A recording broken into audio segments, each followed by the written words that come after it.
Welcome to Kent Hance, the best storyteller in Texas podcast. Chancellor, what do you have for us today?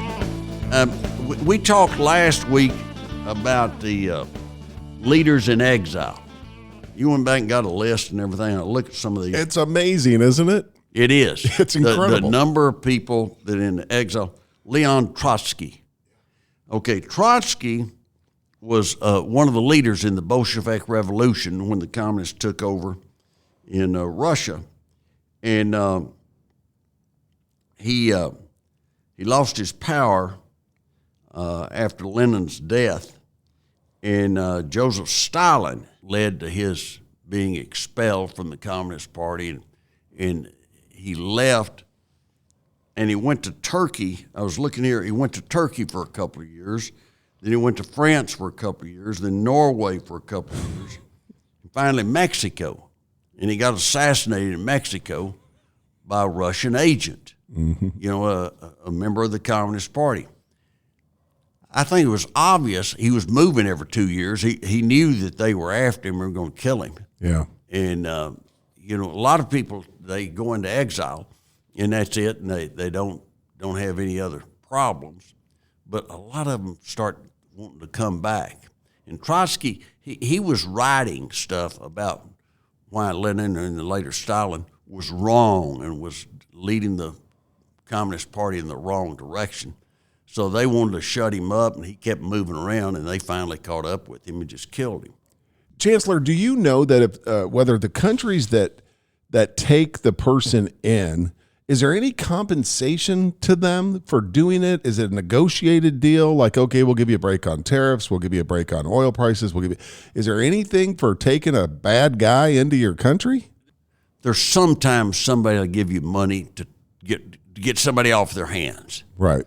Usually if they do that, you're going to have to watch them like a hawk because they want you to make sure that you don't let them regroup and come back and try to take over. But Idi Amin was one of the worst persons and supposedly killed over 300,000 people. And Saudi Arabia had him, and supposedly they never did get any money for him. He couldn't go back and get any money because once he was overthrown, then he had no way he could get any payment from the government that was able to overthrow him. And so, there's sometimes they'll give him some money. I think that when Egypt took in the Shah of Iran, and I talked about the Shah of Iran last week, that when Egypt took him in, they didn't get paid, but he gave them money. He paid for his own way because of all the money he had in Switzerland. Mm-hmm. He had sent lots of money to Switzerland. And if you've had any leader that's, living on the edge, they're going to make sure that they have money in Switzerland so that if they do have to escape their country, they'll have a means to make a living. And Ambassador Zahedi, he was the Shah's son-in-law at one time, and he retired in Switzerland and really couldn't go out of there, and some will go to France and other places. In France, there's an unusual situation. France will not extradite anyone to the U.S. But they seek extradition from the U.S. all the time, and the U.S. gives it to them. But France, they won't send anybody, and that's what the reason Roman Polanski, who was the producer that sexually assaulted the 12, 13-year-old girl, and they couldn't get him to come back, and he finally worked out a deal where he got to come back, and he pled, but he went to France because France wouldn't ship him back to the United States. They just don't. It's a one-way street, and that's something that you think that Trump would call their hand on, or someone at some point in time. Another one that exiles Marcos, President Marcos of the Philippines. He stole a lot of money supposedly, and they tried her. They indicted her, the feds did, and had a trial in New York. And her lawyer was, and I'm trying to think of his name. He's from Jackson Hole, Wyoming, and he argued they emphasized, the prosecutors did, that she had something like, I want to say 5,000 pair of shoes or something. She wore 10 pair of shoes a day. She couldn't get rid of all of them. And they hammered on that and hammered the jury. And final argument, he said, let's go around the country and find every woman that's got too many shoes and just lock them up, and instead, and jury turned her loose. I don't know how that helps them to emphasize just the shoes. Mm-hmm. I would have emphasized some other things other than shoes. It's and they had 7 women on the jury. It's hard to get women to convict another woman for having too many shoes. They're going to say, God Almighty, boy, did she have it great or what? They're not going to come back and find them guilty on that, in my opinion. Idi Amin, the Shah of Iran, and of course, he left. The CIA put him back in power in the 50s. And then in 1979, as we talked last time, that's when he lost power. And they were having 100,000 people show up and protest. In some events, we're having 1 million people show up and protest. If you're having 1 million people show up and protest, that's worth looking into. That's a serious item. And Bhutto, she was prime minister from 88 to 90 and then 93 to 96. And so she went into self-imposed exile to avoid criminal charges. What country was she from? Pakistan. Pakistan, that's right. And that she lived in London during that period of time, and then Dubai some. But she was on the lam. Now, the Dalai Lama, that goes back that he fled Tibet in 1959, and that he stayed away ever since then, and he's always having people try to get him to bless them all over the world, and he's paid money for appearances. He's 89 years old and still has a big schedule and sees a lot of people. And he's one that preaches warmth and friendship and grace, and does it in a positive manner. It sounds like most of these people that go off and live into exile upgrade their lifestyle. They move from a crummy place to a pretty nice place, it sounds like. They do, and part of that's because of the money they've got socked away. Yeah. And another part is that they don't have to spend money, taking care of other people. And some of the people that if you go to a country that's somewhat corrupt, they're going to charge you a tax, a fee for being there and living there that'll go to other officials or something. So the worse you were, the more they charge you. It may have been the Saudis were charging Idi Amin that. Right. But he supposedly killed 300,000 people. And I was talking about that to somebody one time, and they said, I think he's half that. Okay, he killed 150,000 people, so Idi Amin, we apologize. No, he was a bad person. And there were always those rumors about him that he was a cannibal as well. Yeah. That he ate. Those were rumors, and I don't know if they were true or not, but they were sickening.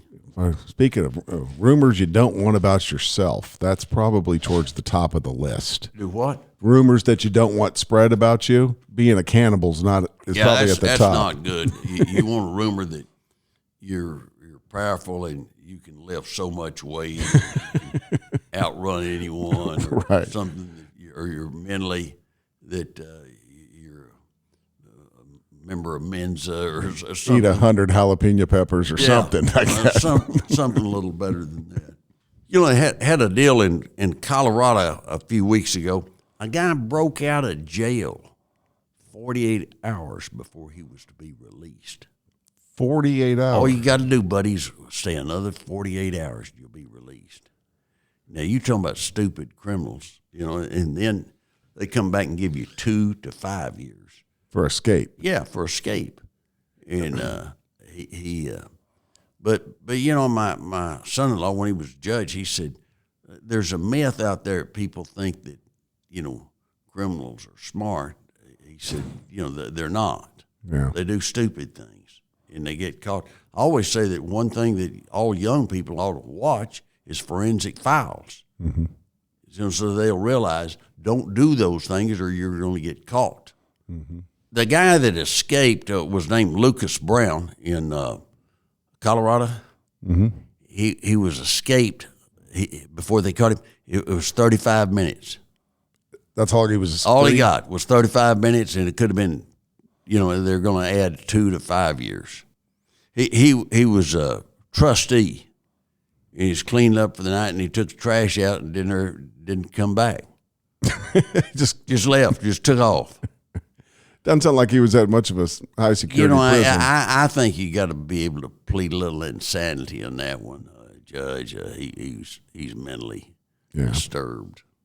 The other thing about him, in 2017, he escaped prison again, walked off. He got along with everybody, and so they'd make him a trustee, and he'd just walk off. It's 50 years ago that Saigon fell. Yeah. And in some ways, it doesn't seem like that long ago, but in other ways, it's like it was, centuries ago, not just a half a century ago. Right. And Vietnam War, if there's ever been a book that would be written on how do you mess up a war and how do you screw up a foreign policy, it would have been the Vietnam War. It went on and on. And McNamara was a cost accountant. And he was Secretary of Defense. He was running the war. And he had them doing body counts. Yeah. And that sounds like a cost accountant. He wanted to see how many bodies and he had those questions. And they never turned it over completely to the generals. The White House and the Secretary of Defense were running the war. And if they'd turned it over to Westmoreland and some of the generals, I think they'd had a chance. And they had the war won, and the Tet Offensive came along, and a bunch of people got killed, and Washington panicked, and they gave it away. Mm-hmm. And that Vietnam would be a free country today if that hadn't happened. I think the one thing to always remember about foreign governments that are communist governments or Nazis or any type of dictatorship, their greatest fear is not their opposition, their rivals. Their greatest fear is internally. In China, if you got 1,400,000,000 people, which is what they have, your greatest fear is not America or some other country. Your greatest fear is the people within your own country. If they decide they want to revolt and they get started and it takes on a life of its own, you can't stop it. And they know that, and that concerns them and scares them, and they try to live with it. But there are people now, Democrats right now, they're saying it's a constitutional crisis. That's the word. Everything that comes up that Trump's involved, it's a constitutional crisis.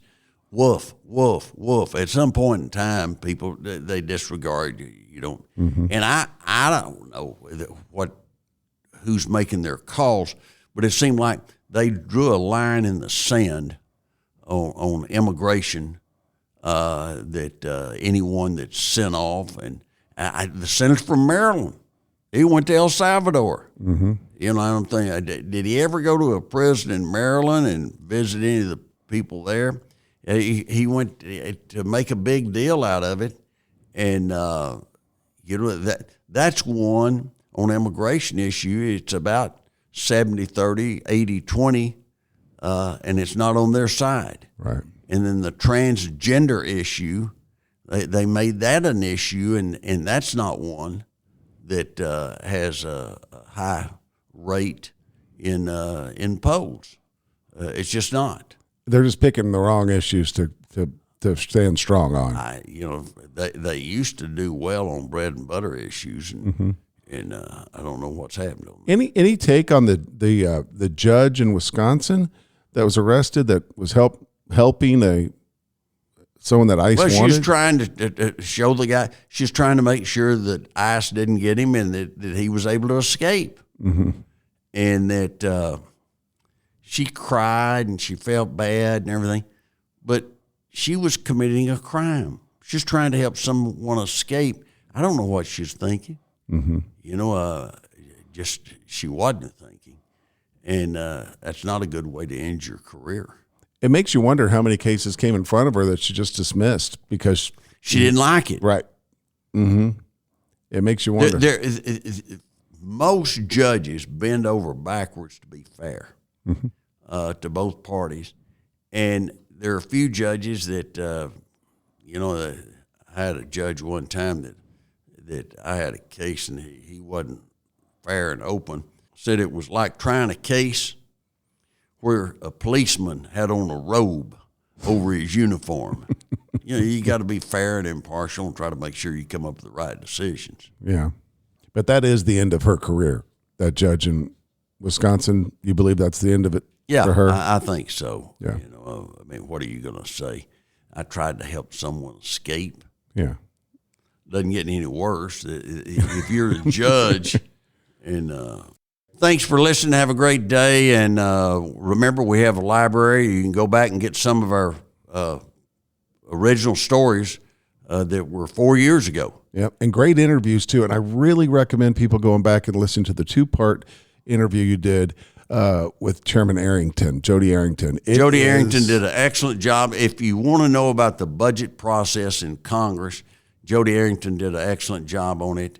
And I think you really enjoyed it. Another good one that someone this weekend was talking to me and mentioned it was Drayton McLean. Great one. And also Gary Peterson. Another great one. They did excellent. Mm-hmm. And those are ones that young college students ought to listen to. It gives you something to shoot for. You know a few people. Know a lot of people and bump into, every once in a while in politics, somebody would see you. I had a guy at DFW saw me one time, and I knew him, but he wasn't where he was supposed to be. And I was trying to think who he was, and I said, "Where are you working now?" He said, "Same old job." Oh, okay. He said, I said, "Well, now where are you living?" He said, "Same old place. How's your wife?" "Same old girl." He never gave me a clue, and I finally figured out who he was. But they catch off base, and the worst are the people say, "Do you remember who I am?" Something like that. Yeah. The Johnny Carson, somebody told him one time, "You remember who I am?" He said, "Give me one reason why I should." I always thought that was pretty good. That's good.